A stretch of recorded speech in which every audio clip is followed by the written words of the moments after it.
तो ये चैलेंजेस हम लोग फेस कर ही रहे थे कि फिर कोरोना का फिर लॉकडाउन लगा, बच्चे फिर बैक फुट पर हैं, टीचर्स के बहुत बुरे हालात हैं। मैं सच्ची बात बताऊं कि नमस्कार, बिहार मिथिला न्यूज में आपका स्वागत है। मैं हूं मनोज। आज गंभीर मुद्दे, चूंकि मिथिला न्यूज हमेशा गंभीर मुद्दे उठाती रहती है जिससे कई लोग प्रभावित हैं। हम बता दें, आज शिक्षा जगत से बड़ी खबर और बड़ी चर्चा हम कर रहे हैं। हमारे साथ फिजिक्स के शिक्षक हैं इंजीनियर आरिफ खान, आपका स्वागत है। धन्यवाद। आरिफ खान जी, मुद्दा तो गंभीर है। गंभीर इसलिए कि पिछले एक वर्ष से लॉकडाउन में गुजर रहा है और शिक्षा जगत जो है सबसे ज़्यादा प्रभावित हुआ है। अभी आप लोगों को आशा थी कि अब कोचिंग खुला, और खुला भी था कुछ दिन, बच्चे भी आने प्रारंभ हो गए थे, फिर अचानक लॉकडाउन लग गया।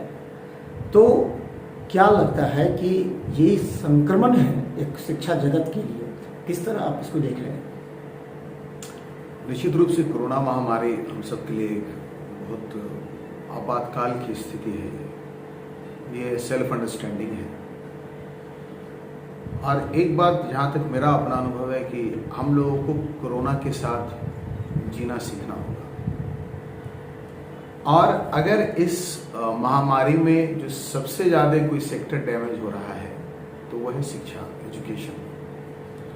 ठीक है, मैं थोड़ा देर करके मान लूँ कि जूनियर सेक्शन बच्चों को लाइव आप पढ़ा दें, लेकिन खास करके जो बोर्ड्स के स्टूडेंट हैं, जो जेईई मेन और मेडिकल के स्टूडेंट एस्पायरेंट, जो 12th का जो इस बार पेपर लिखेंगे, तो सर एक बात तो क्या बताऊं, ये बड़ा दुर्भाग्य है कि बच्चे पूरा एबनॉर्मल बिहेवियर अभी शो कर रहे हैं। यही बात उनको खुद नहीं मालूम चल रहा है कि वो क्या पढ़ रहे हैं, और टीचर को भी ये मालूम नहीं चल पा रहा है कि क्या पढ़ रहे हैं।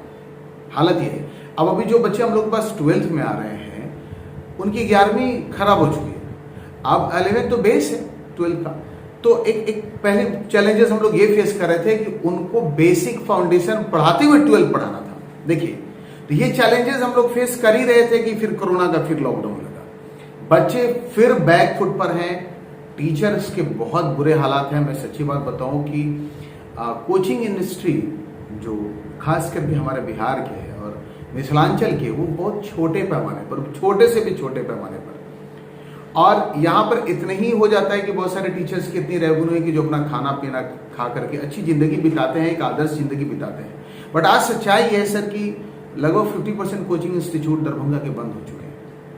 उनका बेंच खरीदने वाला, डेस्क खरीदने वाला कोई नहीं है, और उनके गम पे कोई मरहम लगाने वाला नहीं है, ना कोई जनप्रतिनिधि। ये तो भी है कि कोरोना फैल रहा है। इस बार का जो नया कोरोना है वो आश्चर्यजनक रूप से फैल रहा है। डेली जो है सो 1 लाख से पार हो चुका है, जो पिछली बार नहीं हुआ था। तो सरकार और प्रशासन ये भी तो देख रही है कि इससे कोचिंग से या सर सबसे ज्यादा सुरक्षित कोचिंग, सर ट्रस्ट में सबसे ज्यादा अगर कहीं बच्चे सुरक्षित हैं, वो अपने घर से और समाज से ज्यादा अगर सुरक्षित हैं तो कोचिंग इंस्टीट्यूट में। अगर मैं कोरोना लॉकडाउन का पालन करता हूं, मैं एक बेंच, अगर कोई टीचर अपने एक बेंच पे एक बच्चे बैठा रहा है ना, अल्टरनेट बैठा रहा है, उसकी पूरी सैनिटाइजिंग मशीन है हम लोगों की कोचिंग इंस्टीट्यूट में, जहां पर एक बार पूरा रूम स्प्रे होता है, पूरा सिस्टम सैनिटाइज होता है। हम मास्क का पालन करा रहे हैं, हम सोशल डिस्टेंसिंग करा रहे हैं, हम हैंड सैनिटाइजिंग करा रहे हैं। वही बच्चा रेस्टोरेंट खाना खाने जा रहा है, वही बच्चा शॉपिंग मॉल की सीढ़ियों को छू रहा है, वहां पर नन अलग अलग लोगों के टच में आ रहा है जो बिना मास्क के भी हैं। यहां पर तो कम से कम वो सब लोग मास्क में हैं। तो सर मुझे तो लगता है कि वो बच्चा अपने घर से ज्यादा यहाँ पर सुरक्षित है। अच्छा, ये आप तो विश्लेषण किया है, क्या आपको लगता है कि 25 वर्ष से कम में लोगों, पिछले लॉकडाउन में किसी को कोरोना वायरस हुआ था? आपके नजर में ऐसा आ रहा है? जो कुछ सर कोरोना वायरस का जहाँ तक बहुत ज्यादा यूथ को डैमेज कोरोना वायरस नहीं किया। सच पूछे तो हो करके चला भी गया होगा, सर्दी और बुखार के रूप में लोगों को पता नहीं चला। कोरोना वायरस उन पर ज्यादा दिखा जो जैसा कि नॉर्मल है, जो कार्डियक पेशेंट हैं, जो डायबिटिक हैं, है ना, जो थायराइड के पेशेंट हैं, है ना, जिन्हें सांस लेने की तकलीफें हैं, है ना, जिनका इम्यून सिस्टम कमजोर है। तो यूथ में वैसे भी इम्यून सिस्टम यूथ का ऑटोमेटिक स्ट्रांग होता है। आप यही सोचिए सर, क्या वजह है कि मेडिकल साइंस ने 18 वर्ष से कम वाले को वैक्सीन देना उचित नहीं समझा है? जरा गौर से देखिएगा। सेल्फ जनरेटेड उनका इम्यून सिस्टम बहुत स्ट्रांग होता है। और जो 12th के जो बच्चे होते हैं उनके ऊपर 20 साल के लगभग होते हैं, 20 मैंने ज्यादा कह दिया, 16, 17, 18 की एज होती है। ऑलरेडी उनका इम्यून सिस्टम बहुत स्ट्रांग है। और एक बात हेल्थ कहीं ऐसा नहीं हो कि हेल्थ तो बचते बचते पता नहीं क्या हो, कहीं उनका एजुकेशन सिस्टम, उनके अंदर का एजुकेशन, विद्यार्थी नहीं मर जाए। हम लोग को ये देखना होगा। एक बात आपको बताइए हमको, अगर हर साल अगर कोरोना इस तरह से भगवान न करे अगर अटैक होता है तो क्या हर साल लॉकडाउन लगेगा? क्या सालों साल स्कूलें बंद रहेंगी? क्या बेंच सुने रहेंगे?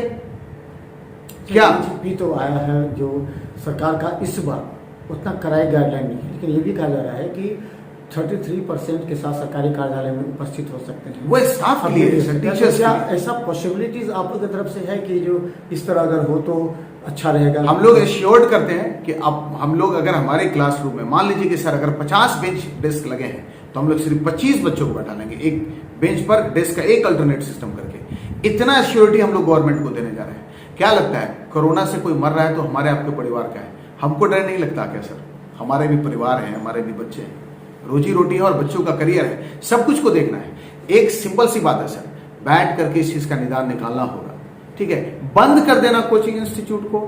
आप एक यकीन कीजिए 4 साल के बच्चों को आप लॉकडाउन में घर पे पढ़ा रहे हैं ऑनलाइन, वो सर कभी ग्रूम कर ही नहीं सकते, वो एक एबनॉर्मल बिहेवियर शो करे। उन्हें स्कूल जाना होगा, भले एक दिन में 20 बच्चों को क्यों ना स्कूल बुलाया जाए, टेस्टिंग की सुविधाएं उपलब्ध की जाए, अगर इतना स्कूल को इसकी जिम्मेदारी दी जाए कि हाँ आपको ये करना होगा, अगर जो स्कूल सक्षम है वो कराएंगे। बंद करके लॉकडाउन में घर पे ले आना बच्चों को। हम लोग की बैठक हुई थी, शिक्षकों ने गंभीरतापूर्वक विचार किया है, तो क्या बैठक हुई है, क्या विचार था आप लोग? बैठक में हम लोग सरकार के निर्णय के साथ हैं। हम लोगों ने सरकार से निवेदन किया है कि हम लोगों की बात भी सुनी जाए और हम लोगों का भी कोई सुनने वाला होना चाहिए। हम लोग अपने जनप्रतिनिधि से भी यही चीज आपके माध्यम से भी कह रहे हैं और हम लोग सभी शिक्षक ने कहा है कि ठीक है 18 तारीख तक जो लॉकडाउन लगाया गया है हम लोग उसका अक्षुण्णता पालन करेंगे और निश्चित रूप से, लेकिन हम लोग साथ साथ चिंता में भी हैं। सभी शिक्षक परेशान थे एक दूसरे के लिए कि 18 के बाद अगर फर्दर अगर लॉकडाउन बढ़ता है तो क्या होगा। तो हम लोगों ने एक निर्णय लिया है कि ज्ञापन माननीय जिला पदाधिकारी महोदय को देंगे और उन्हें यह आश्वासन देंगे कि आप हम लोग पर ट्रस्ट करें। शिक्षक, टीचर एक गार्जियन है, एक ट्रस्ट किया जा सकता है कि हम लोग जो क्राइटेरिया सरकार हम लोगों के लिए सेट करेगी, जो भी क्राइटेरिया वो सर आंखों पर होगा। बस लॉकडाउन करके नाम पर बंद नहीं किया जाए, खाना पूर्ति बंद करके कोरोना की खाना पूर्ति नहीं की जाए कि हाँ। क्या एक बात बताइए सर, अभी लॉकडाउन में इंस्टीट्यूशंस बंद हैं, क्या कोरोना के पेशेंट नहीं आ रहे? क्या ग्रोथ रेट नहीं बढ़ रहा है? अगर घट जाता तो मैं आपके साथ सहमत होता। अगर कोरोना के पेशेंट नहीं बढ़ते, मुझे यह बताइए कि स्कूल कॉलेज कितना % कोरोना को बढ़ाने के लिए जिम्मेदार हैं? मुझे इस सवाल का जवाब आप दें। अगर हाँ कि अगर हम लोग कम प्रभावित कर रहे हैं कोरोना को तो फिर हम लोग को खोला जा सकता है। तो अब आप सभी शिक्षक हैं, सभी तरह के शिक्षक हैं, बहुत छोटे रूम में पढ़ाते हैं 10-10, तो ऐसी परिस्थिति में क्या आप रिस्क ले सकते हैं? क्या आपका संगठन रिस्क ले सकता है कि जितने शिक्षक हैं, क्योंकि एक जगह भी अगर संक्रमित हो गया तो फिर असर पड़ जाएगा। हम लोग ने एक आपको उदाहरण पहले दिया कि अगर एक टीचर के क्लासरूम में 10 बेंच डेस्क लगे हैं तो वो 5 से 7 बच्चे का क्लास लेंगे।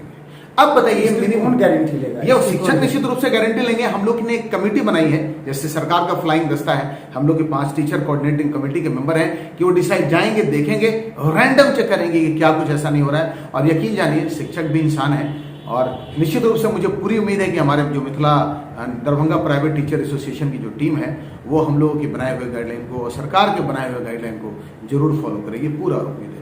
तो हम बता दें, लगातार हम एक बार फिर सड़क पर उतरते हैं और उन तमाम शिक्षकों की परेशानियों को भी जिला प्रशासन और सरकार के समक्ष रखने का प्रयास करते हैं। 6 महीना 3 महीना बंद तो ठीक है, लेकिन ज़्यादा स्तर पर जैसे कि स्कूल के गार्जियन ने भी कहा है और जैसा कि आरिफ खान भी कह रहे हैं कि छात्रों के बिहेवियर में चेंजिंग है, क्योंकि 6 महीना 8 महीना घर के अंदर पूरी तरह लॉकडाउन है तो उनका बिहेवियर चेंज हुआ है, इनडिसिप्लिन भी हो गई, जैसे स्कूल के भी गार्जियन और टीचर करें। तो ऐसी परिस्थिति में जरूरी है कि ऑफलाइन क्लास का संचालन पूर्णतः गाइडलाइन के अनुसार हो और ये जिम्मेवारी सभी शिक्षक अपने आप पर लें कि हम सरकार के गाइडलाइन के अनुसार सामाजिक दूरी बनाते हुए, मास्क लगाते हुए वर्ग का संचालन करेंगे और ऐसी परिस्थिति में खुद भी जीने का प्रयास करेंगे और डूबते हुए शिक्षा व्यवस्था को एक बार फिर पुनर्जीवित करेंगे।